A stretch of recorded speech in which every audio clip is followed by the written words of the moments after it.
بالله من الشيطان الرجيم بسم الله الرحمن الرحيم يا أيها الذين آمنوا لا تدخلوا بيوت النبي إلا أن يؤذن لكم صدق الله ومولانا العظيم.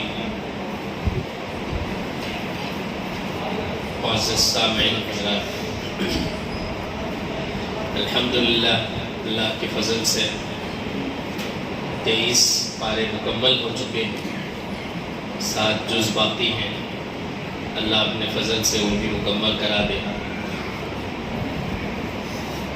جو آیتیں تراویح میں گزرتی ہیں ان میں سے بعض کے خلاصے کو آپ کے سامنے رکھا جاتا ہے. مکمل تو مشکل ہے. ایک آیت جو میں نے ابھی آپ کے سامنے تلاوت کی، اس میں آپ صلی اللہ علیہ وسلم کی ایک بیوی حضرت زینب بنت جحش رضی اللہ عنہ سے جب آپ کا نکاح ہوا تو آپ صلی اللہ علیہ وسلم نے صحابہ کو ولیمے کی دعوت دی. جب دعوت دی تو وقت سے پہلے ہی کچھ صحابہ آپ صلی اللہ علیہ وسلم کے گھر تشریف لے گئے. آپ جانتے ہیں کہ چھوٹے چھوٹے گھر ہوا کرتے تھے. گھر میں جگہ کی قلت کی وجہ سے حضرت زینب بنت جحش دیوار کی طرف رخ کر کے بیٹھ گئی دوسروں کو جگہ دے کر. تو لوگ ایک تو وقت سے پہلے آ گئے تھے، اور جب دعوت ہوئی جو بھی مختصراً دعوت تھی اس کے بعد پھر باتوں میں مشغول ہو گئے، زور زور سے لمبی لمبی باتوں میں.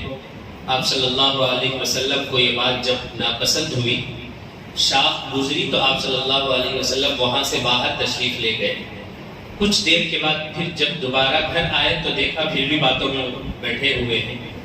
تب اللہ تعالیٰ نے یہ آیت نازل فرمائی کہ جب اللہ کے نبی صلی اللہ علیہ وسلم کے گھر جانا ہے تو اجازت کے ساتھ جانا ہے، اور جتنی دیر وہاں کام ہے اتنا بیٹھنا ہے، پھر وہاں سے رخصت ہو جانا ہے. تو مفسرین نے علماء نے لکھا ہے کہ کبھی بھی اگر کسی کے یہاں بھی دعوت میں جانا ہے تو وقت سے بہت پہلے بھی نہیں پہنچ جانا ہے کہ ان کو دوبارہ کچھ اور انتظام کرنے میں دشواری ہو. مثال کے طور پر دوپہر کی دعوت تھی، صبح میں پہنچ جائیں گے تو پھر اب ناشتے کا انتظام کرنا پڑے گا. اب اچھا نہیں لگتا ہے کہ کھا کے آ گئے ہوں گے تو نہیں بول سکتے، تو یہ بھی دشواری ہوتی ہے. ان کے اپنے سیٹ اپ ہوتے ہیں تو اس کو آگے پیچھے کرنا پڑتا ہے، اس سے میزبان کو تکلیف ہوتی ہے. تو اسلام نے ہر باریک بات کی طرف بھی اشارہ فرمایا ہے. اسی طرح اگر جب دعوت ہو جائے تو وہاں زیادہ دیر تک بھی نہیں بیٹھے رہنا ہے. ایسا نہ ہو کہ اب آ گئے ہیں تو شام کا بھی کھا کو بن لے کر چلے جائیں گے، تو اس سے بھی ان کو تکلیف ہوتی ہے. حالات کے پیش نظر اپنے کاموں کو آگے پیچھے کر کے جو بھی تقاضا ہو اس پر صحیح صحیح عمل کرنا ہے. آپ صلی اللہ علیہ وسلم کی اس واقعے کو بھی اللہ تعالیٰ نے قرآن مجید میں نازل کر کے بتا دیا امت کے لیے کہ ان باریک چیزوں میں بھی لوگوں کی تکلیف دینے سے ہمیں بچنا چاہیے. اور حدیث مبارکہ میں آپ صلی اللہ علیہ وسلم نے فرمایا المسلم من سلم المسلمون من لسانه ویدہ. صحیح مسلمان وہ ہے اللہ اور اس کے رسول صلی اللہ علیہ وسلم کی نظر میں جس کی زبان اس کے ہاتھ سے دوسرا مسلمان محفوظ رہے. یعنی ہماری وجہ سے کسی بھی طرح کسی کو نقصان نہ پہنچے تو پھر ہم صحیح مسلمان ہیں. اپنے زبان کے ذریعے، اپنے اعمال کے ذریعے، اپنے کردار کے ذریعے کسی بھی طرح سے اگر ہم کسی کو تکلیف پہنچاتے ہیں تو پھر وہ اسلام کی نظر میں ہم پکے مسلمان نہیں سمجھے جائیں.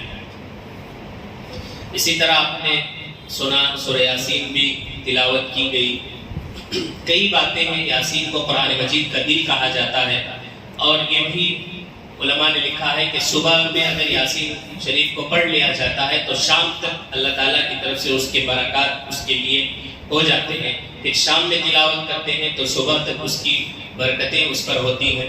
اور بعض مسائل کے حل کے لیے بھی یاسین کو پڑھنے کو مجرب کہا ہے.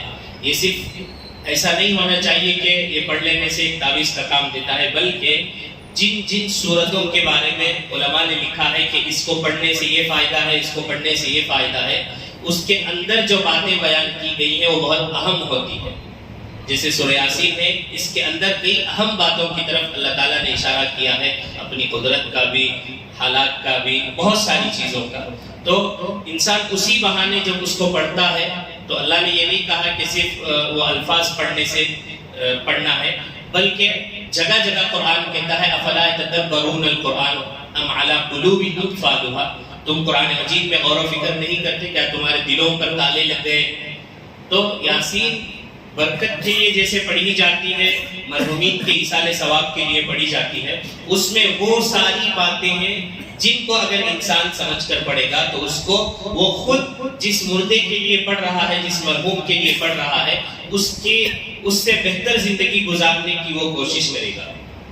مثال کے طور پر ابتدا میں اللہ تعالیٰ نے بتایا کہ نبی کے بارے میں بتایا کہ یہ انک لمن المرسلین، نبی کی نبوت کے بارے میں، آپ صلی اللہ علیہ وسلم کے نبی ہونے کے بارے میں بتا دیا کہ یہ جو قرآن آپ تک پہنچانے والے ہیں یہ مرسلین ہے، یہ پیغمبروں میں سے ہے.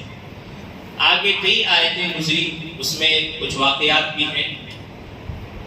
ایک واضح زیادہ اہم بات یہ ہے جس میں بتایا گیا الیوم نختم علی افواہہم وتکلمنا ایدیہم. انسان کے بہت سارے اعضاء ہیں، زبان ہے، ہاتھ ہے، پیر ہے، پیٹ ہے. تو اللہ تعالیٰ نے فرمایا اس سورے میں کہ قیامت کے دن اللہ تعالیٰ منہ پر مہر لگا دے گا.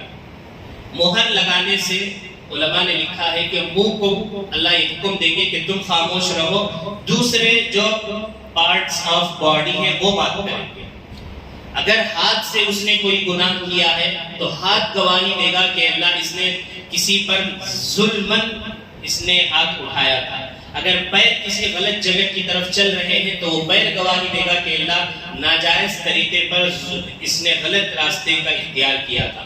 تو یہ ساری گواہیاں جب ہوں گی تو انسان ان اپنے اعضاء سے مخاطب ہو کر کہے گا کہ تم تو جھوٹ بول رہے ہو. تو اللہ تعالیٰ اس وقت دودھ کا دودھ پانی کا پانی جس کو کہتے ہیں اس طرح واضح انداز میں ساری چیزوں کو کھول کر سامنے رکھ دیں گے. اسی کو دوسری کئی جگہ آیتوں میں اللہ تعالیٰ نے فرمایا لا یغادر صغیرۃ ولا کبیرۃ الا احصاها ووجدوا ما عملوا حاضرا. جب انسان اپنے نام اعمال کو دیکھے گا تو وہ تعجب